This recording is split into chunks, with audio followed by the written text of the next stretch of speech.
नमस्कार, मैं ऋचा शर्मा और आप देख रहे हैं न्यूज फॉर नेशन। प्रधानमंत्री नरेंद्र मोदी के कार्यकाल का छठा साल पूरा हो चुका है और दूसरे कार्यकाल का 1 साल पूरा हो चुका है और इसको लेकर बीजेपी ने एक मेगा प्लान बनाया है। लगातार तैयारियां की जा रही है इसको सेलिब्रेट करने के लिए। आपको बता दें कि हर इलाके में वर्चुअल रैलियां की जाएंगी और इसके साथ ही वर्चुअल कॉन्फ्रेंस करके इसको सेलिब्रेट किया जा रहा है। इसको लेकर तैयारियां भी जोरों पर है, पर इसके बारे में जनता क्या सोचती है, नवादा से हमारे रिपोर्टर अमन ने ये जांच करने की कोशिश की और उन सभी युवाओं से बात करने की कोशिश की और पता लगाने की कोशिश की है कि आखिर जनता के मन में नरेंद्र मोदी सरकार को लेकर क्या कुछ चल रहा है। सुनिए क्या कुछ कह रहे हैं। ये कार्यकाल 6 वर्षों में शानदार जानदार रहा और नरेंद्र मोदी जी ने जब दूसरी बार शपथ लिया तो उन्होंने सबका साथ, सबका विकास और सबका विश्वास का वादा किया। सभी वर्ग के लोगों का, महिला हो पुरुष हो, सभी लोगों को उन्होंने साथ लेकर चलने का काम किया। और रहा जम्मू कश्मीर में 370 धारा हटाने का काम, 35 से राम मंदिर, मुस्लिम महिलाओं के लिए ट्रिपल तलाक जो सदियों से चला आ रहा था उसको भी उन्होंने हटाने का काम किया।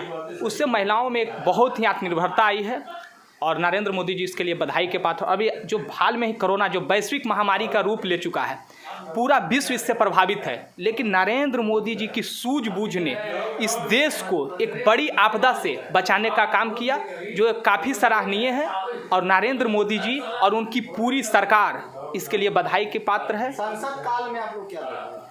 ठीक ठाक है, अच्छा है। नरेंद्र मोदी जी का पिछला कार्यकाल तो बहुत ही अच्छा रहा। बहुत सारे उसमें योजनाओं का लॉन्चिंग हुआ, जैसे आयुष्मान कार्ड वगैरह, ये सब योजना जो है स्वास्थ्य के क्षेत्र में बहुत सारी योजनाओं का लॉन्चिंग हुआ।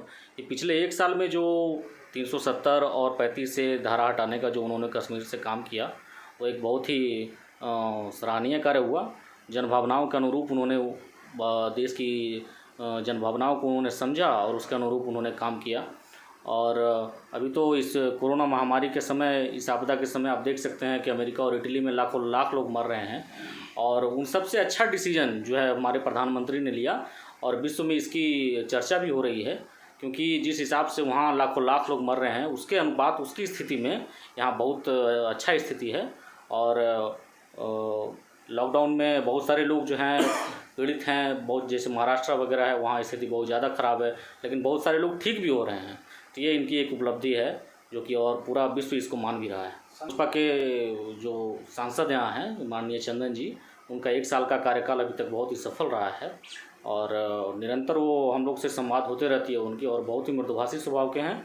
और हाल के दिनों में जब देख सकते हैं कि बहुत सारे नेता लोग यहाँ निकलने को तैयार नहीं है, फिर भी इस महामारी के समय, इस आपदा की घड़ी के समय उन्होंने 2 से 3 बार यहाँ नवादा आने का काम किया और एक एम्बुलेंस की भी व्यवस्था उन्होंने करवाई थी हाल फिलहाल के दिनों में।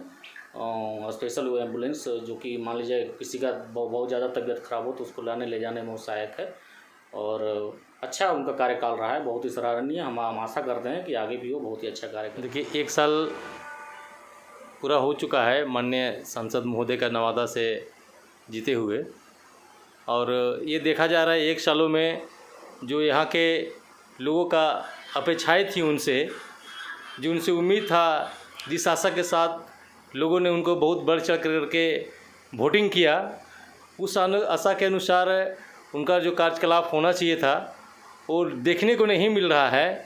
और आने वाला दिन में क्या हो सकता है इसके बारे में मैं नहीं जानता हूँ। और आगे ये कहना है कि अगर जिस आशा उम्मीद से उनको संसद भवन तक पहुँचाया गया है वो आशा और उम्मीद पर वो खरे उतरें ताकि आगे उनका भविष्य नवादा में बचा हुआ रहे।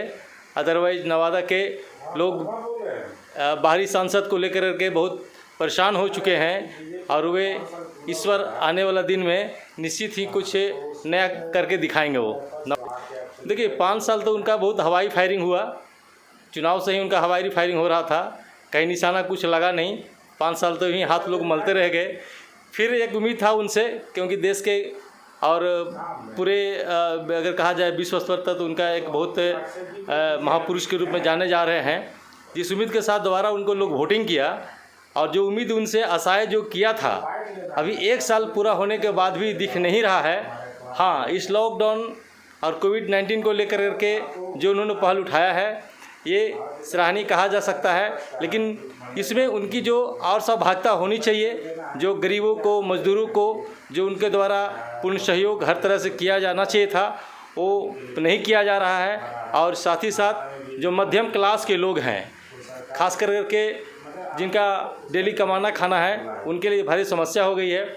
और हम अधिवक्ताओं के लिए जो डेली एक तरह से स्टैंडर्ड मजदूर हम लोग कहलाते हैं, हम लोग को भी डेली कमाना खाना होता है और हम लोग डेली मतलब कि कोर्ट जाते थे, कुछ आते थे जिससे हम लोग का परिवार का भरण पोषण होता था। आज है कोविड-19 को लेकर के जब से लॉकडाउन हो गया है, पूरी कोर्ट पूरी तरह से बंद है, सभी वकील अपने घर में रह रहे हैं, उनकी आमदनी का सारा जरिया बंद हो चुका है और वो भी आर्थिक रूप से परिवार को चलाने में असमर्थ महसूस कर रहे हैं। उनको भी कोई दूर दूर तक के वकील समुदाय को भी सरकार के द्वारा, राज्य सरकार हो या केंद्र सरकार हो, किसी तरह का कोई मदद अभी तक के नहीं दिया गया है, न इस पर कोई चर्चा किया गया है, न इस पर कोई बात रखा गया है। इस तरीके से पूरे देश और पूरे राज्य में भाजपा का लहर रहा है। अभी कोविड-19 को देखते हुए पूरे विश्व में जिस तरीके से भारतीय जनता पार्टी का एक परचम लहराने का माननीय मोदी जी ने किया है, सही समय पर इन्होंने डिसीजन लेकर के भारतीयों को बचाने का और कोविड-19 को एक कम रेस में तरीके से करने का इन्होंने काम किया है। मुझे लगता है बहुत ही सराहनीय कदम है ये। उसके बाद रिलीफ फंड के अंदर व्यापारियों को, युवाओं को रोजगार प्रेरित करने के लिए, आत्मनिर्भर बनाने के लिए उन्होंने 20 लाख करोड़ रुपया का फंडिंग देने का काम किया। जिला स्तर, राज्य स्तर पे जितने भी जनप्रतिनिधि, जिला प्रशासन के लोग हैं, उनसे मेरा अपील है कि जितने भी व्यापार करने वाले लोग, युवा जो लोग हैं, उनको प्रेरणा करने के लिए, व्यापार के स्रोत को लगाने के लिए मिले, जाकर उनसे अनुरोध करें, चीज़ों को समझने की कोशिश करें और ज़्यादा से ज़्यादा इंटरप्रेन्योर बनने का काम करें। संसदीय क्षेत्र में जिस तरीके से माननीय चंदन जी हमारे यहाँ से लोजपा टिकट से जीतकर विजयी बनकर काफ़ी अच्छे वोट से यहाँ से हम लोगों ने जिताने का काम किया। मुझे लगता है उन्होंने पहला ऐसा सांसद है जिन्होंने चीनी मिल का मुद्दा, चाहे वो कहीं भी ऐसा कल कारखाना हो, किसी भी रोड को जोड़ने का काम हो, उन्होंने सबसे पहले अपील किया। और आज भी जब भी हम कार्यकर्ताओं से बात होती है उनका सीधा संवाद यही रहता है कि रवि जी, जहां पर भी कल कारखाने, रोड, नल, जल, जिसकी भी योजनाएं हैं, मुझे कृपया करके नोटिस करवाएं और वहां पर जाके जमीनी स्तर पे काम देखने को मिलेगा।